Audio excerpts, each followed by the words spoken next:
Almighty Lord, how greatly fortunate are the cows and ladies of Vrindavana, the nectar of whose breast milk you have happily drunk to your full satisfaction, taking the form of their calves and children. All the Vedic sacrifices performed from time immemorial up to the present day have not given you as much satisfaction. Beautiful verse. Verse 32, translation. How greatly fortunate are Nanda Maharaj, the cowherd man, and all the other inhabitants of Rajabhumi. There is no limit to their good fortune, because the absolute truth, the source of transcendental bliss, the eternal supreme Brahman, has become their friend. Purport by disciples of Srila Prabhupada. This translation is quoted from Srila Prabhupada's Chaitanya Charitamrita, Madhya Lila, chapter 6, text 149. See, this is the beauty of being in a legit, bona fide sampradaya. Srila Prabhupada's disciples, whenever it's possible, they are taking Srila Prabhupada's translations and purports. Text 33, translation. Yet, even though the extent of the good fortune of this residence of Vrindavana is inconceivable, we 11 presiding deities of the various senses, headed by Lord Shiva, are also most fortunate, because the senses of these devotees of Vrindavan are the cups through which we repeatedly drink the nectarian, intoxicating beverage of the honey of your lotus feet. Text 34. Translation. My greatest possible good fortune would be to take any birth, whatever in this forest of Gokula, and have my head bathed by the dust fallen from the lotus feet of any of its residents. Their entire life and soul is the Supreme Personality of Godhead, Mukunda, the dust of whose lotus feet is still being searched for in the Vedic mantras.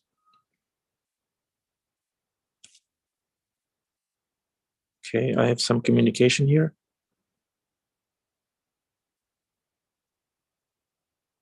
Okay.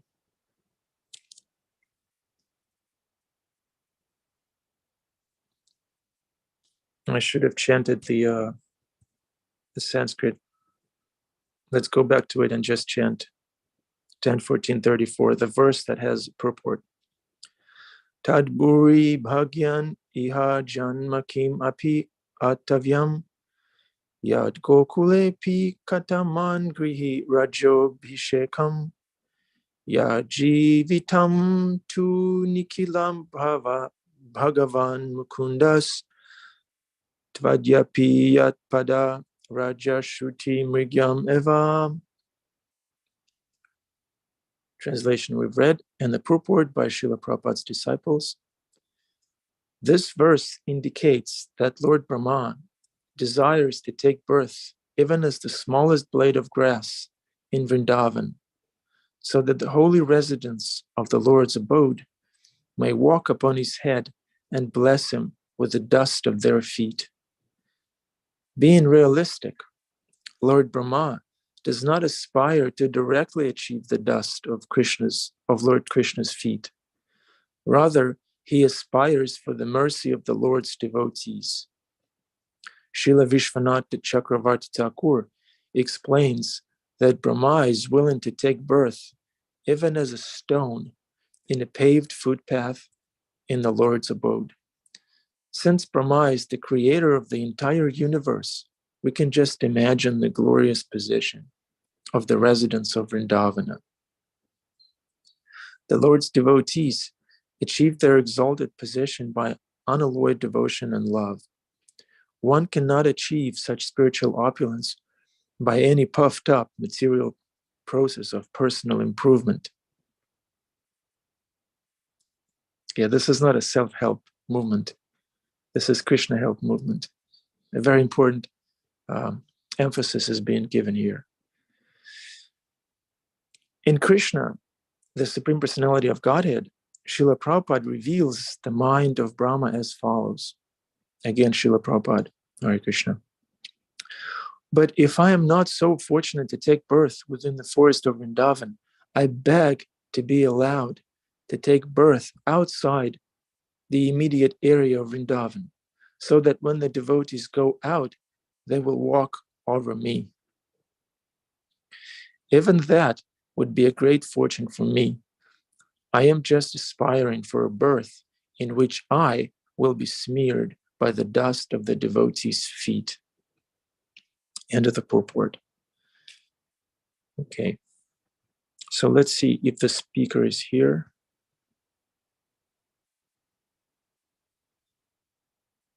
They are not here. Let me try one more time.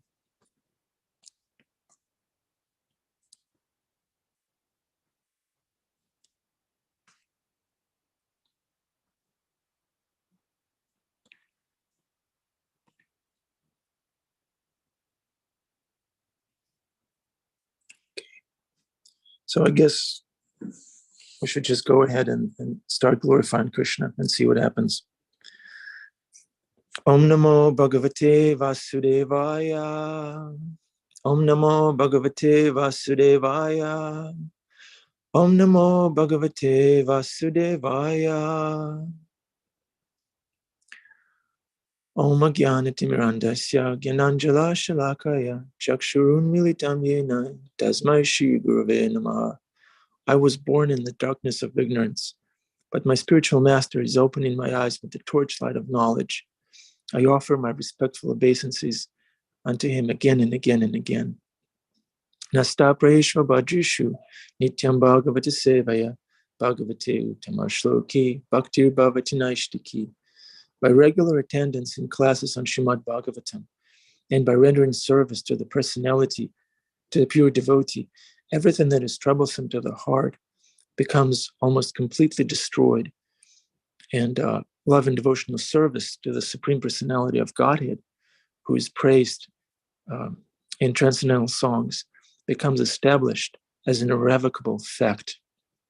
Shri Krishna Chaitanya, Prabhu Nityananda, Shri Advaita Gadadhar, Shivasari Gaura Bhaktivinoda, Hare Krishna, Krishna Krishna, Hare Hare, Hare Rama, Rama Rama, Hare Hare.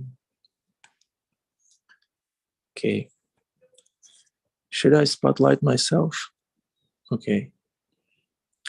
So this is a class that we were not supposed to be given, but it's Krishna's arrangement that the speaker is not here. So I invite everyone on this call to contribute,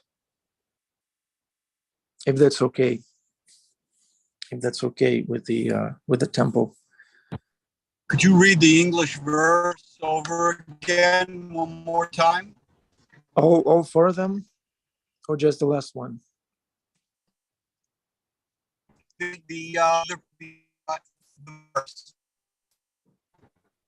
I couldn't hear that, Bhima Prabhu. Could you say it again?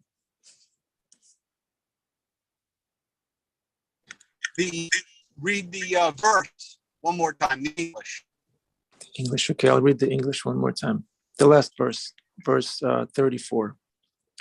My greatest possible good fortune would be to take any birth, whatever, in this forest of Gokula, and have my head bathed by the dust falling from the lotus feet of any of its residents. Their entire life and soul is the Supreme Personality of Godhead, Mukunda, the dust of whose lotus feet is still being searched for in the Vedic mantras. This is a beautiful meditation by Lord Brahma. Just one thing before I open it up for contributions. Srila Bhaktisiddhanta Saraswati Thakur, in his final address to his disciples, is saying that we as Vaishnavas, we're not aspiring to be heroes of karma and dharma, we are aspiring. Where is that quote? Okay, I'll find it later. But he says, we are aspiring to become dust of the lotus feet of the devotees of the Lord. That's our aspiration. So Brahma is praying in this way, and Brahma is the head of our sampradaya. So this is our meditation. We're meditating to become dust at the lotus feet of the servants of Krishna. We're not shooting there. We're not going there directly, stepping over the heads of the devotees. We are serving the devotees. And this we're making our way slowly, gradually, like Srila Prabhupada is teaching us. It's a gradual process.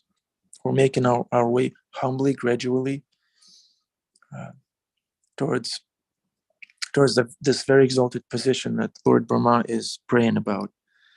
And I see Krishna Daya Prabhu's hand up. Krishna Daya Prabhu.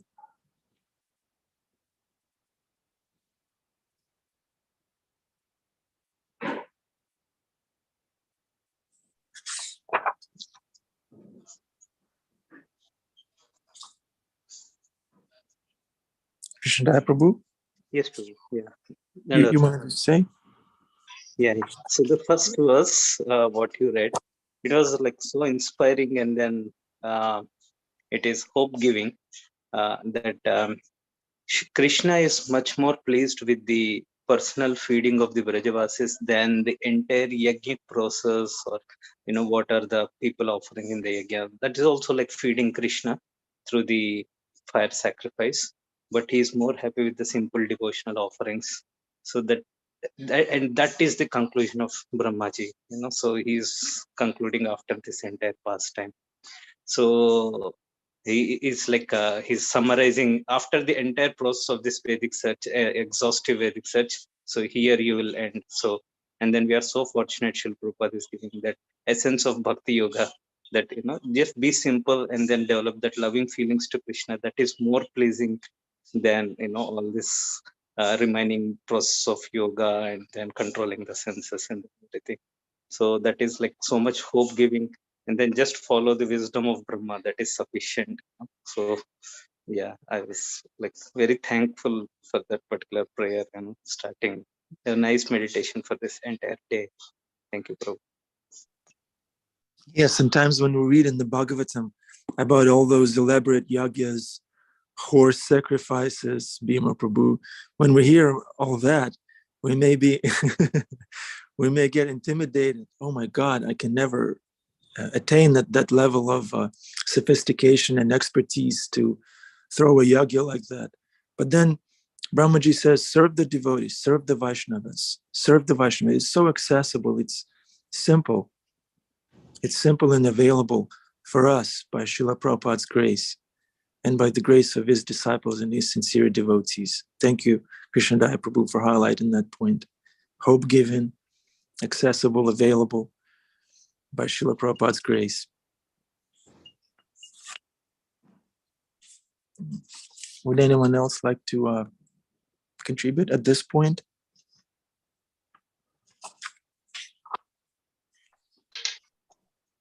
Haribol. Hare Krishna.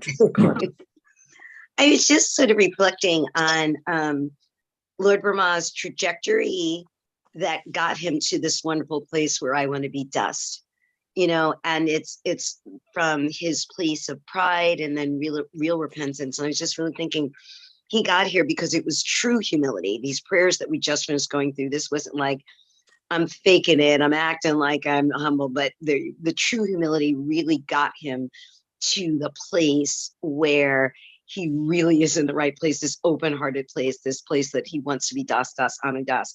So I think that, Lord Brahman, so many instances, like, is he, when he's born, he's bewildered, like we are bewildered. He has kids, he gets angry at them. So many of the things that happen to Lord Brahma can be so much a model for us, because he always uses them in the right way. And so it's just a reminder that, to like to really to really use the process, to really be humble, to really make the prayers. And that's what makes me really come to this realization to really want to be the dust. So I was just meditating on his trajectory in this whole pastime. Thank you. Thank you, Jimunajaya. Beautiful reflection. Yeah, dust means there is some grinding that's happening in life. Some crushing is happening in life, and then we become dust. Beautiful. And I see something in the chat.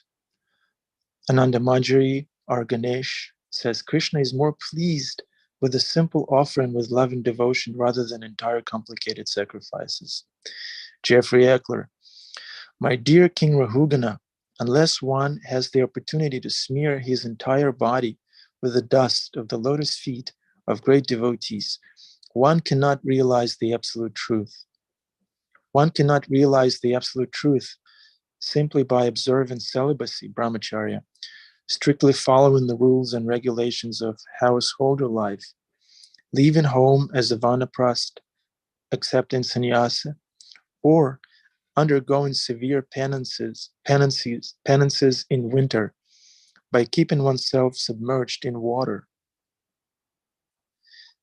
or surrounding oneself in summer by fire and the scorching heat of the sun. I'm imagining Bhima Prabhu is driving to submerge himself in water or surround himself in summer with fire or scorching heat in the sun.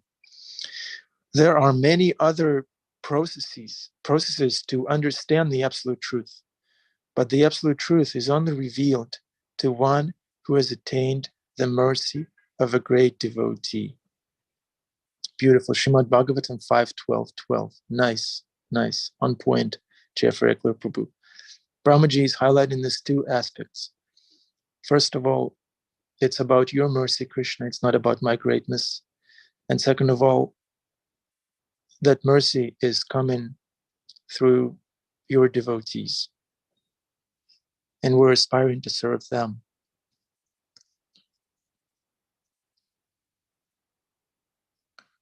Okay, so I found that final address by Srila Prabhupada's Guru, where he says, let our bodies, which are like those of aged oxen, so our bodies are like those of aged oxen, be offered into the Sankirtan Yagya of Lord Chaitanya and his associates. So we're that sacrificial animal. That's us. We do not aspire to be any kind of heroes of karma or dharma. But our constitutional position, in all, is to, in every birth, to become dust at Sri Rupa Raghunath's lotus feet. He's talking about our sampradaya. The Bhakti Vinod Dhara, the stream of Bhakti Vinod, will never stop. Bhakti Vinod Thakur is the acharya that kind of brought our sampradaya back on track when there was some difficulties. So the Dhara, that stream, will never stop. Srila Bhakti Siddhanta Saraswati Thakur says, with all your energy, devote yourself to fulfilling the desire of Srila Bhakti Vinod Thakur. There are many among you who are well qualified and able workers. We have no other wish whatsoever. Our only motto is, taking a blade of grass between my teeth, I fall down and pray again and again to become dust at Srimad Rupa's lotus feet, birth after birth. Again, dust comes up. And again, sampradaya comes up. And again, humility comes up. Taking the blade of grass between my teeth, that's the principle of humility is being talked about here. And Srila Bhaktivinoda Thakur's desire is that Sankirtan Yagya of Lord Chaitanya and his associate be spread all over the world, not just in India. He revived it in India, and then by his grace, by Srila Bhaktisiddhanta Saraswati Thakur's grace, and by Srila Prabhupada's grace, That's like this most immediate grace that's available to us. We are sitting here, burning our oxen-like bodies in the fire of yagya, of glorifying Krishna together. That's what Sankirtan means, glorifying Krishna together. Bhima Prabhu is glorifying Krishna. William is glorifying Krishna. Angel is glorifying Krishna. Everybody. Rich is glorifying Krishna by walking on the path of devotion. We're one little family glorifying Krishna together. And this is how the fire ignites. We're getting together and starting glorifying Krishna. And we're fulfilling Srila Bhaktivinoda Thakur's prophecy. We are taking advantage of this grace, of this mercy that our Sampradaya is showering upon us. And I imagine this shower of dust. Yes, that's the shower we're talking about, shower of dust. Dust is falling. Okay.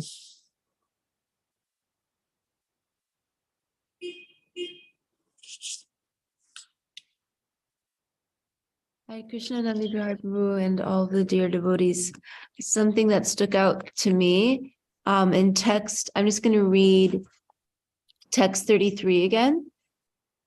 The translation is, yet even though the extent of the good fortune of these residents of Vrindavan is inconceivable, we 11 presiding deities of the various senses, headed by Lord Shiva, are also most fortunate, because the senses of these devotees of Vrindavan are the cups through which we repeatedly drink the nectarian, intoxicating beverage of the honey of your lotus feet.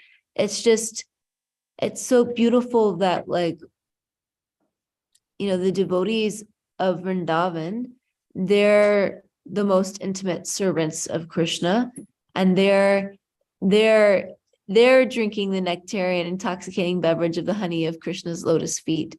They're so dear to Krishna. They are experiencing the deepest relationship with Krishna, the deepest love. And these verses are really glorifying the position of residents of Vrindavan, saying that, the residents of Vrindavan are the highest devotees and so dear to Krishna. Their devotion is, much more dear to Krishna than all of the Vedic hymns and everything that's done in awe and reverence. Yet this one text is really emphasizing that by serving the residents of Vrindavan, they are able to taste the nectar of Krishna's lotus feet, because they're the presiding deities of the senses. They're serving the residents of Vrindavan's senses, and then they're able to receive that mercy of Krishna.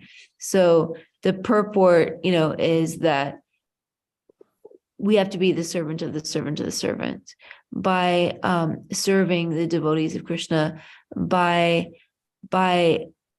serving the residents of Vrindavan. That's how we can be connected to Krishna. And then in text 34, he's saying, like you all have been saying, like, let me just take my birth in the forest of Gokul and have my head bathed by the dust falling from the lotus feet of any of its residents.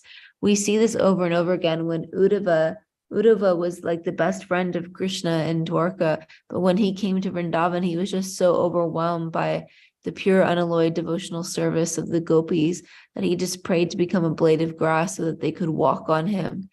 And I one time was listening to a lecture of Radhanath Swami, and he was saying that,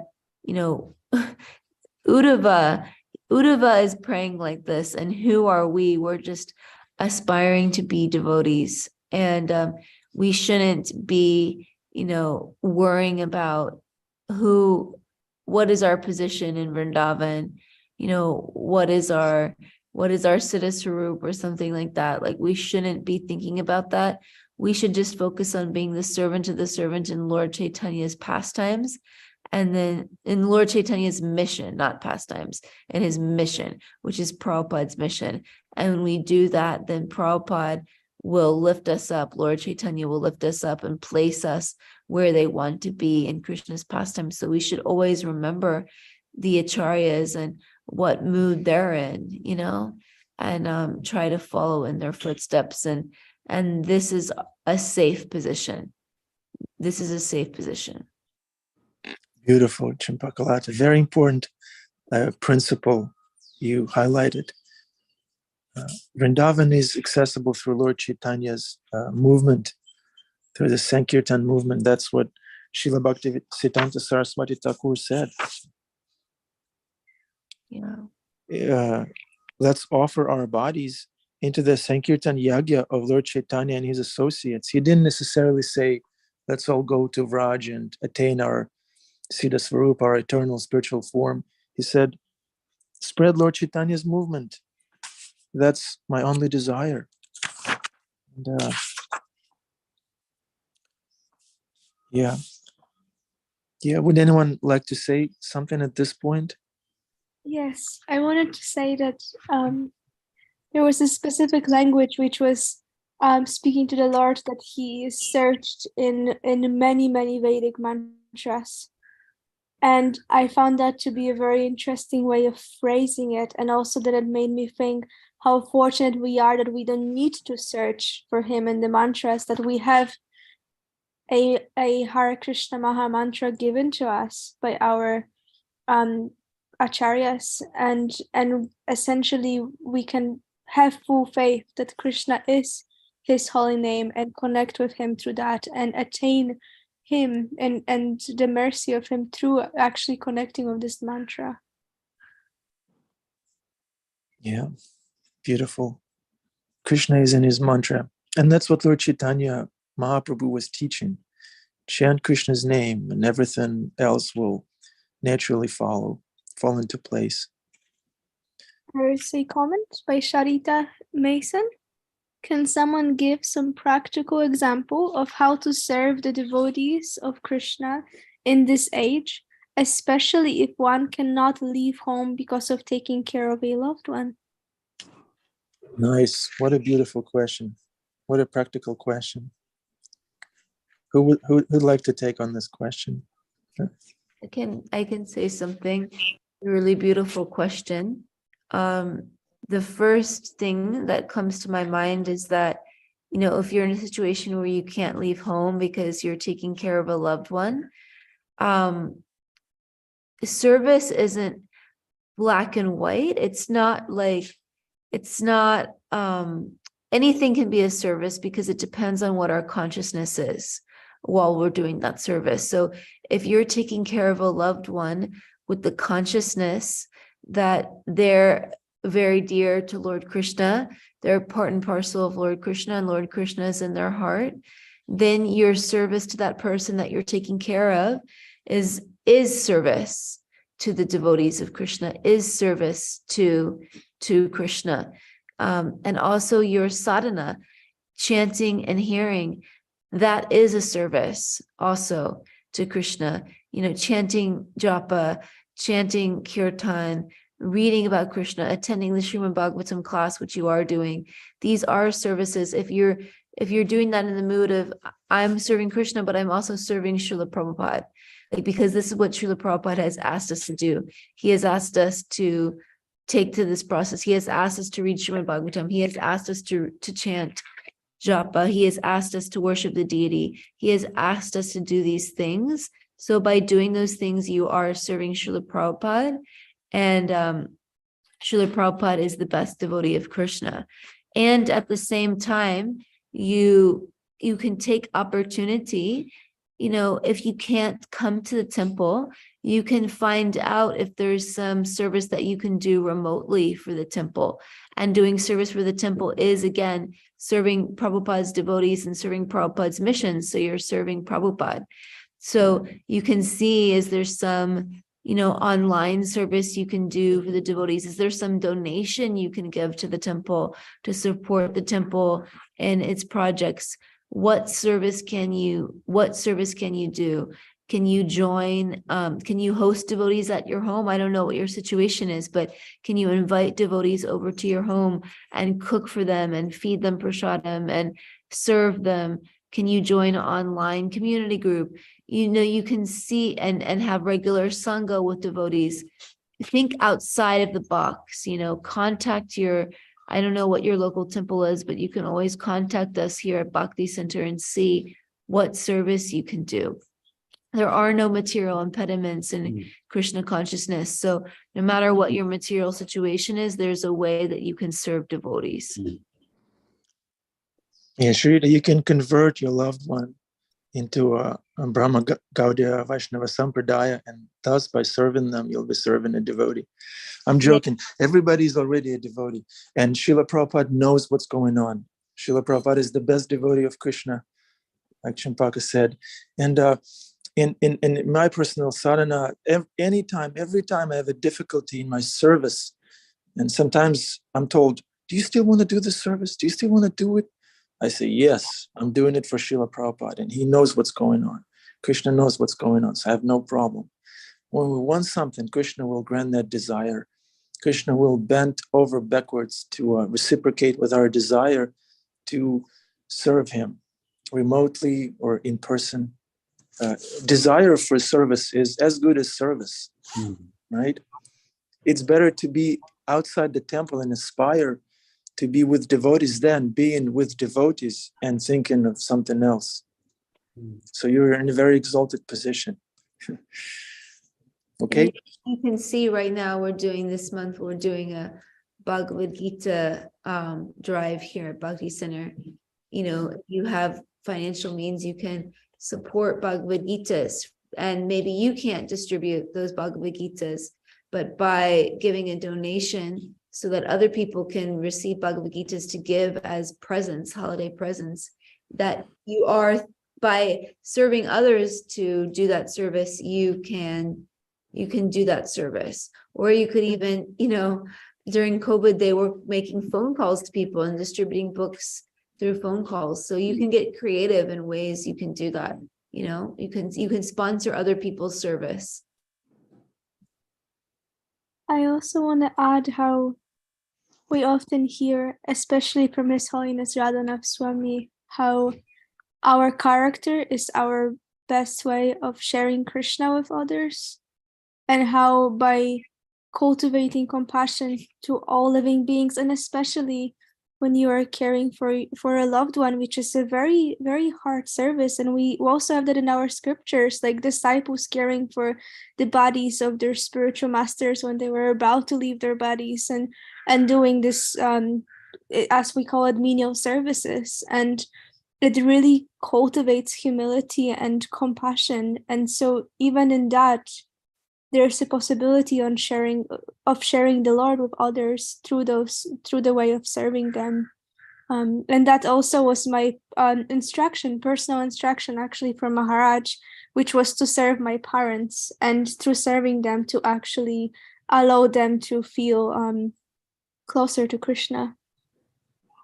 Nice, Ananda Manjari. Yes, we by our character, we show people how Krishna loves them, and then they, over time, will start appreciating devotees and benefit spiritually by that. Bhima Prabhu?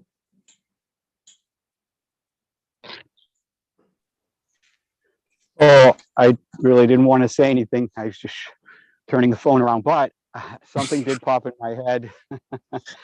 My wife once said to me during a domestic dispute, and anybody who's married, don't be telling me you don't have domestic disputes. So during a domestic dispute, she said, what's the use of all your talking about, she's Catholic, God's relationship with these gopis when you can't even get along with your wife? So Nice. What a nice challenge. We read all this high esoteric stuff, and then we turn around and get in a little scrap under our own roof. So we really need, we have to be humbler than a blade of grass and more tolerant than a tree. And anybody who's married can understand what the feeling of an axe being swung into their side, especially the guys. But anyways, it's true. We need to be true to ourselves. We have to understand. I'm talking about Krishna's intimate relationships with the gopis and these being a speck in the lotus feet, and we start at home. Charity begins at home. Love begins at home. Pure devotional service begins at home. Hare Krishna. Nice. Thank you, Bhima Prabhu. See, now I know the secret of your humility. Bhima Prabhu is your wife, is your good wife. Henry said in the chat that listening to devotees is a service. That's really beautiful. And Jamuna Jaya said that your desire to serve is a service. Nice. Thank you very much. I heard Adipusha Prabhu clearing his throat. Adipusha Prabhu, you wanted to say something? Hare Krishna. Hare Krishna. Not so much what I want to say, but we pray that we say what Krishna wants to say. Can you hear me okay? Yes. Yeah. Krishna is so wonderful. Right? He sees even the most subtle desire in the deepest corner of our heart. And if we want to please him, you know, Jamuna Jayamati was saying, Lord Brahma's trajectory, right? He went from pride to humility, to repentance, and then to a level of affection and really wanting to please Krishna. So if we want to please Krishna, Krishna will provide some kind of service. Just like Shambhavat Mati was saying, that, there's a lot of ways to do it. There's no shortage of devotional service. And Krishna will connect us to some way that we can contribute, encourage, support, and please him. Wonderful. Everyone's comment was so powerful and clear that, you know, how much time do we have? 3 minutes. What? 3 minutes. 3 minutes. 3 minutes. We heard Ridananda Maharaj, who offered this translation on Srila Prabhupada's behalf and the purport. He was saying that he's talking about Picasso, and he was talking about increasing degrees of awareness and intimacy with Krishna. And he was saying somebody may see the creation of Picasso, his painting. Oh, this is Picasso, this is Picasso. Then somebody might, he said, that somebody might go to his house and see how it's decorated, whether it's sloppy or dirty or clean or opulent, and then look in his refrigerator, and then look in his closet, and look how it's decorated, and look at his books, and see and then, you know, these are greater and greater awarenesses of this person and what he's like. And then, oh, in walks Pablo Picasso. And then there's like, oh, hello. And then there's a greeting and getting to know that person and pleasing that person directly by the relationship developing, exchanges of affection. So we're going through that kind of trajectory where we've turned ourselves so far away from Krishna, forgotten him, neglected him, and then being aware of him, and then being attracted to him, being appreciating how much he loved us, and then having a desire. And several devotees mentioned that, having that desire, Lord, how can I please you? How can I please you? I really want to please you. And Krishna will show us. How wonderful is Krishna. All glories to Prabhupada. Yeah, beautiful, beautiful. And I was just thinking, there's enough devotional service for everyone. And Krishna is not deficient in this sense. He has enough service for it, and he can, we may feel like we're limited in our abilities and opportunities to be with devotees and serve them, but Krishna is not, like Adipusha Prabhu said. Krishna is not deficient in this sense. He's very creative, Krishna. Krishna is very creative. He will find a way to engage us, to reciprocate with our desire to get closer to him. Look at those stories Prabhupada gives us with a person who had no facility, but in his mind, Vasudeva was, when Krishna was born, he was in prison, in shackles, but in his mind he was giving charities, giving cows and charities to the Brahmins, you know, and the person who was in his mind cooking sweet rice and then testing to see, is this cool to offer to Krishna? And he burnt his finger. So we can desire, and we can even within our mind make an offering And it's not imaginary. Krishna sees that that intention to try to please him and please his devotees. All glories to Prabhupada. Okay, it's darshan time. It's 8 o'clock. And so when Srila Bhaktisiddhanta Saraswati Thakur left his body, so his disciples first laved their departed Gurudev's divine form with sandalwood water, then applied tilak on the 12 appropriate parts of his body, draped him in new clothes, and decorated him with flowers, garlands, and sandalwood paste. They laid him on a new bed and brought him for a last darshan of the deities he had served for so many years. As I was reading that, I was thinking, yes. Then the speaker lovingly takes us and puts us on the donation box so we could take darshan.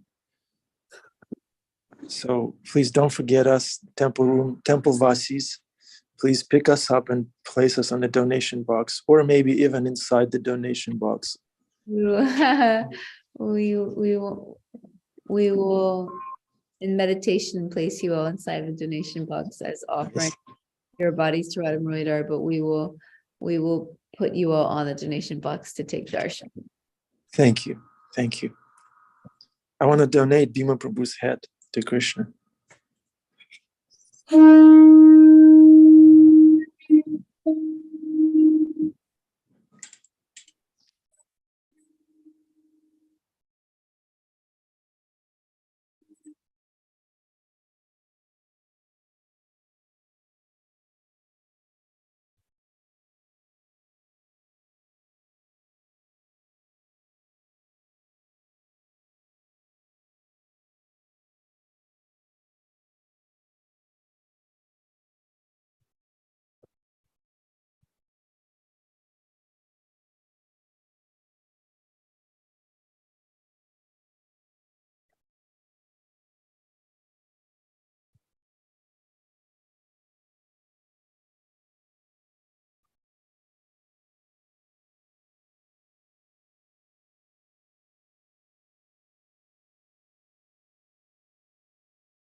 Okay, so this is it.